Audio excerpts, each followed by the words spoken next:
Omidvar. Thank you, Speaker. My question is for the representative of the government in the Senate, Senator Gold.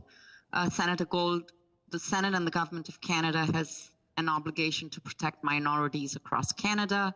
Yesterday, we heard from our colleague, Senator Ata Olajan, about the impact of Bill 21 in Quebec on one particular teacher, Fatima Anbari, who was removed from her teaching job because she wears a hijab.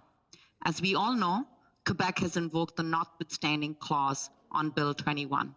At the time the charter was negotiated, then Minister of Justice Jean Chrétien said in the other place that the intention of the notwithstanding clause was only to be used to correct absurd situations.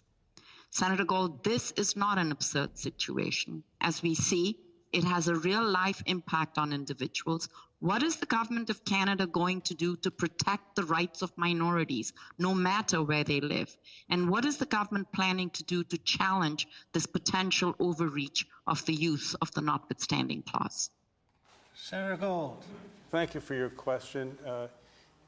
My views, personal views on this bill are well known to this chamber. I spoke to this in a senator's statement some years ago, but in my capacity as government representative, I'll answer your question.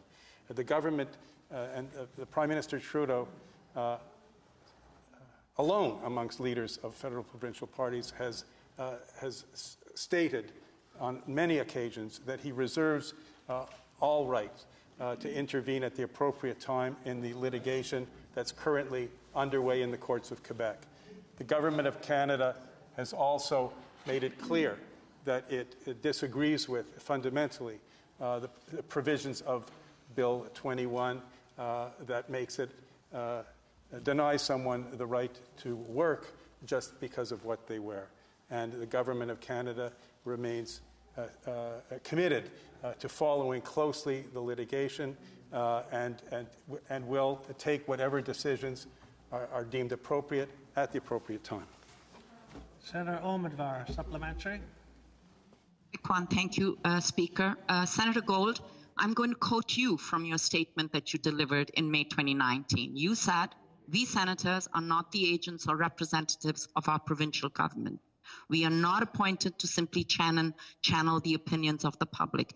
Even if the public takes a strong stand, we have the responsibility to act in the national interest, and it is in the national interest that we defend the rights of religious minorities when they are targeted by discriminatory legislation."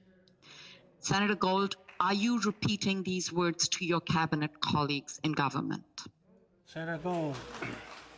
Well, thank you for quoting me in this chamber. And as I said in my response to your first question, I stand by what I said in my personal capacity as a senator, as a citizen, as a Canadian, and as a Jew. As government representative, I can only repeat that the government will take the steps that it deems necessary at the time that it deems appropriate and necessary. As for my conversations with my cabinet colleagues, you'll please understand that I'm not at liberty to disclose.